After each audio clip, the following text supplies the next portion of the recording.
falando sobre aquele que se eleva será rebaixado. Penso que se nós fôssemos resumir esse capítulo, a palavra humildade entraria, tranquilidade. Então, vou ler aqui a passagem de Mateus, capítulo 18, de 1 a 5, dos versículos 1 a 5. Por essa ocasião, os discípulos se aproximaram de Jesus e lhe perguntaram: quem é o maior no reino dos céus? Jesus, chamando a si um menino, o colocou no meio deles e respondeu: digo-vos, em verdade, que se não vos converterdes e tornardes quais crianças, não entrareis no reino dos céus. Aquele, portanto, que se humilhar e se tornar pequeno como esta criança, será o maior no reino dos céus.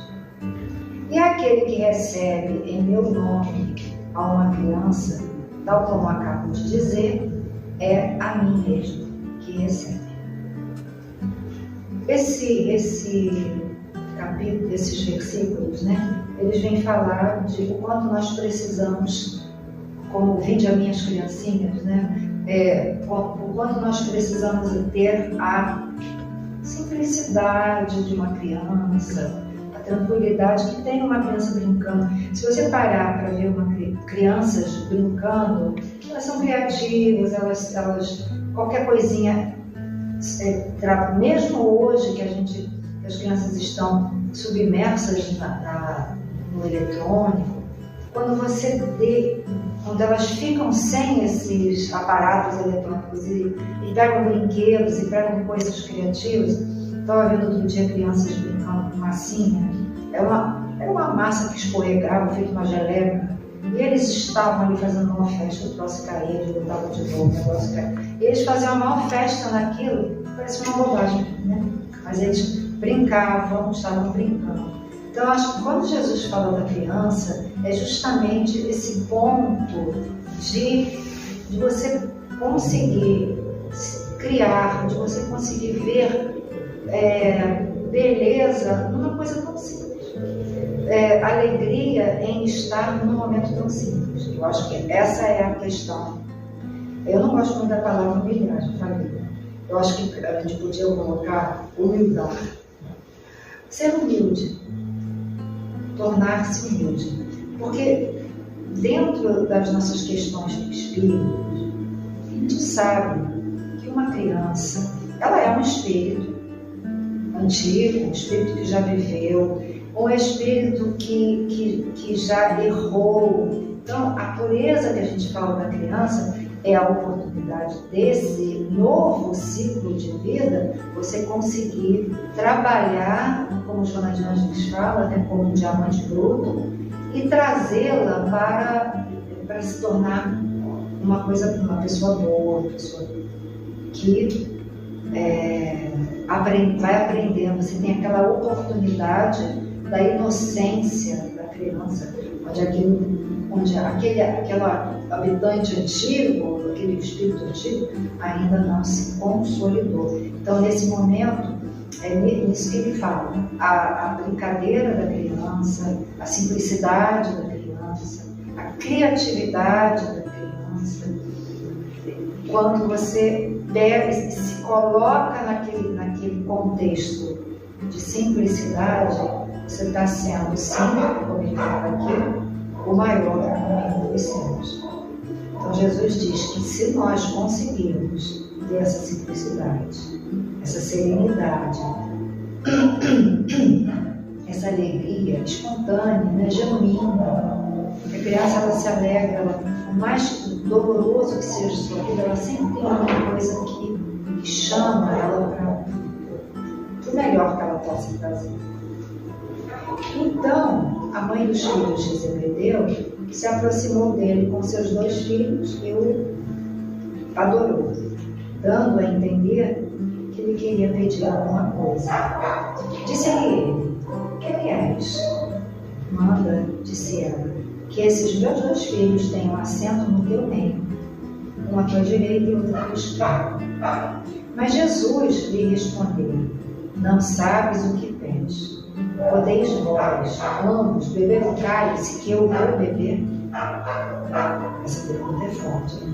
Está preparado para seguir Jesus? Está preparado para lidar com as questões da vida em que você precisa pensar o que Jesus faria e o que eu posso fazer? Qual a mudança que eu posso fazer em mim? Qual a mudança qual a transformação para que eu seja uma pessoa livre, uma pessoa que possa chegar a esse reino, sendo no teu reino, um à tua direita e outro à tua esquerda. Mas Jesus lhe respondeu: não sabes o que pedes. Podeis vós, ambos, beber o cálice que eu vou beber? Essa pergunta é forte, né? Está preparado para seguir Jesus? Está preparado para lidar com as questões da vida em que você precisa pensar o que Jesus faria e o que eu posso fazer? Qual a mudança que eu posso fazer em mim? Qual a mudança qual a transformação para que eu seja uma pessoa livre, uma pessoa que possa chegar a esse reino aqui que Deus está me colocando? Como aquela música, né? Entra na minha casa, entra na minha vida. Será que eu estou preparado? Mexa com a minha estrutura. Será que eu estou preparado para que Jesus mexa com as minhas estruturas? Mexa com a minha estrutura. Mexa com a minha estrutura. No caso, o corpo, né? Não só o corpo físico, mas o corpo emocional, o corpo espiritual. Porque quando a gente vai fazer uma mudança, pensa numa mudança física, vou mudar de casa, é uma tralhada danada, é arrumar caixa, é fechar caixa, é saber onde estão as coisas, é mudar tudo, tirar tudo, botar tudo. É muito trabalhoso. A mudança, ela nunca é uma coisa simples, nunca. Por isso que ela acontece de forma paulatina. Muito interessante essa comparação, né, da mudança física. É a mesma coisa. A mudança interior. A nossa faxina interna. Pensa num dia de faxina. Tudo fica fora do lugar. Tudo a pessoa vem lá para arrumar sua casa, ou você mesmo faz um mutirão dentro da sua família. Tem que limpar tudo, tirar tudo do lugar, arrastar tudo. É uma confusão. Essa confusão, essa faxina, ela acontece dentro da gente. E é complexo. É complexo porque a gente faxina questões emocionais, questões de outras vidas, enfim. É muito trabalhoso. Muito. Eles responderam: podemos. Jesus lhes replicou: é certo que bebereis o cálice que eu bebo, mas pelo que respeita a vós, sentardes à minha direita ou à minha esquerda, não me cabe a mim vou conceder. Isso será para aqueles a quem meu Pai o tem preparado. Ou seja, não basta querer, você tem que dar todo o seu esforço. Dar todo o seu esforço.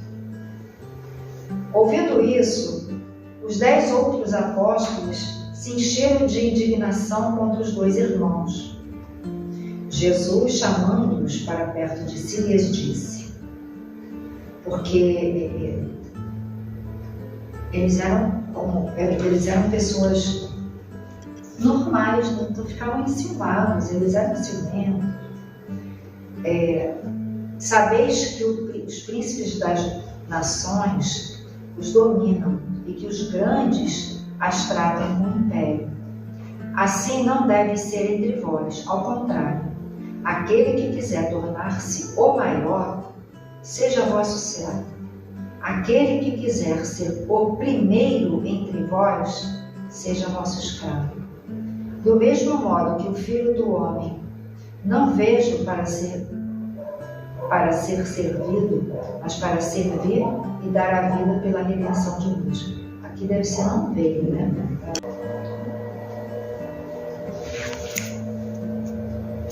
Tá. Então vamos dando continuidade aqui. Ele tem uma parte aqui que é muito interessante. Ele fala assim, que se você quer ser o maior, tem que ser servo. Se você quer ser o primeiro, tem que ser escravo. E a gente vê isso muito, não só na nossa vida, né, o quanto, porque a humildade, quando você é humilde, e não é aquela coisa da falsa modéstia, de você se diminuir, não é isso. Mas quando você é humilde e você percebe que eu estou aqui para aprender, eu não estou aqui para ensinar.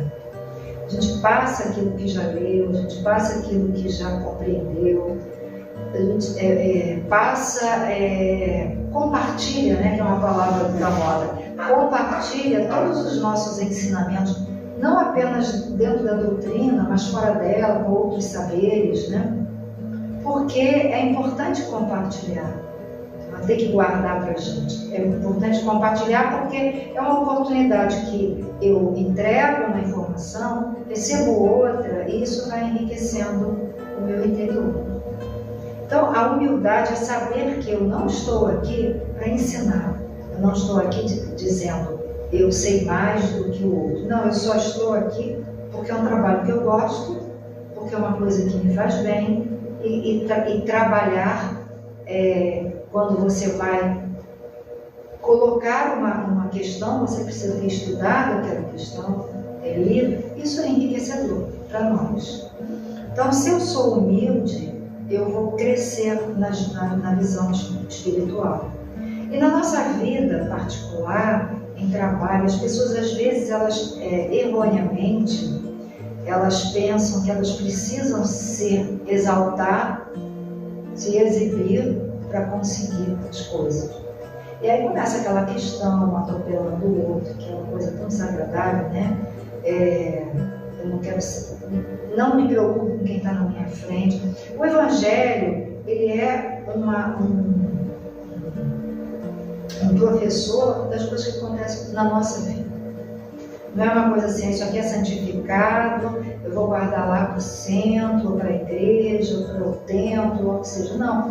O Evangelho de Jesus, ele é para a nossa vida diária. E às vezes acontecem coisas assim tão esquisitas. Numa casa pequenininha, né, existe aquela coisa mais familiar, se conhece. Mas numa casa muito grande, você vê verdadeiras disputas, vaidades enlouquecidas, é um poder. Às vezes nem rola dinheiro. Tem lugares que não.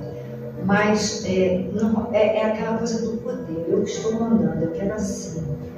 E aí a gente se coloca fora do que ele fala aqui atrás. Não sou eu que quero, Deus é quem tem. Que ele fala assim, que é Deus quem vai fazer a escolha. Me sentar à direita e à esquerda. Exatamente, é Deus quem vai saber. Sou eu que quero, sou eu que estou falando que eu tenho que ser. Será que eu estou preparada para isso? Porque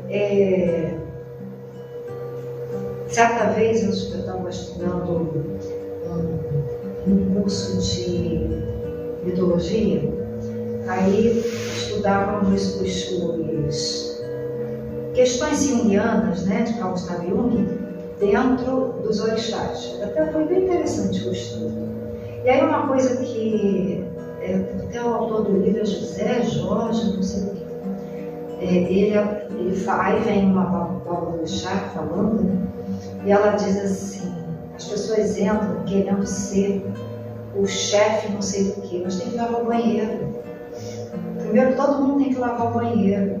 E aí a pessoa diz assim, mas como assim? Eu vou lavar o banheiro? Bom, eu não posso lavar o banheiro cada coluna, mas não porque eu acho que eu não vim aqui para lavar o banheiro. Porque é importante, porque como diz o Evangelho, né, como eu vou querer ser muito, se eu não consigo ser muito, um pouco, como é que eu vou sendo muito? Então, são questões simples da nossa vida, e que a gente precisa sim estar disposta a varrer, estar disposta a limpar, estar disposta a auxiliar o outro. Lembrando do André Luiz, no nosso lar, né? Ele foi limpar o chão. Mas ele teve uma resistência, né? Porque ele foi criado. Ele foi criado. Até hoje existe aquele glamour do doutor, né? Não, eu sou um doutor, eu não vou fazer. Isso é coisa para quem não sabe nada. Na verdade, a gente tem que fazer tudo, a gente tem que aprender a fazer tudo. E ele teve uma certa resistência, não por maldade, mas é porque ele foi ensinado aqui. Afinal de contas, ele era um doutor. E aí, depois é que ele se sentiu grato, porque ele conseguiu ir lá cuidar das pessoas que estavam vomitando, que estavam passando mal, que estavam limpando o chão. Isso, ele se sentiu, ele se enriqueceu com aquilo. Mas ele precisou de um tempo para resolver uma mudança. Né? Mas nós sempre precisamos desse tempo ainda, né? Sim, a gente precisa, porque quando começamos a parar para perceber os detalhes, e os detalhes são importantes, porque os detalhes eles vão nos mostrar essa necessidade da humildade, ela está nos detalhes. Por que eu não posso auxiliar o outro? Né? Por que eu não posso oferecer uma ajuda?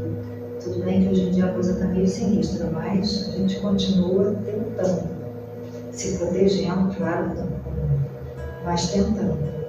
Então, isso é a grande sacada, o ensinamento de Jesus. Porque uma criança, ela está ali, naquele espírito, que não tem nada de anjo, não tem nada de fofo, né? Às vezes é um espírito difícil, que está na reencarnação, mas ela está numa condição em que ela está pronta, vamos dizer, pode até ser que leve um tempo, mas ela está naquele momento em que ela precisa de ser lapidada, como diz a Joana, lapidar o diamante bruto. Ela precisa ser orientada, por isso que a gente, quando a criança está pequena, como é que fala? Obrigada. Como é que fala? Dá licença. Essas coisas simplinhas, né? Tem até uma musiquinha da evangelização bonitinho, né? Obrigado, para agradecer, com licença, se quero passar. Era bonitinho as crianças cantando. Conhece essa coisa? 2 minutos. Tá. Então, essa coisa que você tem que dominar a importância nossa de transformar aquele serzinho num serzinho do bem. Então, é preciso ter essa humildade, é esse que Jesus nos pede, que tenhamos humildade, para que sejamos humildes de espírito. Porque a nossa bem-aventurança, que é a nossa caminhada, e as bem-aventuranças são várias, né? Mas uma das bem-aventuranças, para que eu caminhe, para que eu siga em frente, é ser humilde de espírito. Que é aqui eles colocaram pobre de espírito. Mas ser humilde de espírito. Saber que eu estou aqui, lembra que todos nascemos iguais, humildes, perfeitos, todo mundo igual, para trilhar. Então, em nenhum momento eu serei melhor do que o outro, porque eu já fui tão ruim quanto o outro. Então, são essas questões que Jesus chama a nossa atenção, para que a gente faça essa caminhada com mais tranquilidade, tirando proveito, para não perder a oportunidade da caminhada. Então, que Jesus nos envolva, nos ampare, nos guie, para que nós possamos ter esse entendimento de que sejamos, tenhamos essa humildade, essa bem-aventurança da nossa vida, que sejamos humildes, como as crianças estão aptas ao aprendizado, que nós estejamos aptos ao aprendizado que Jesus nos trouxe e sempre questionar o que Jesus faria. Obrigada.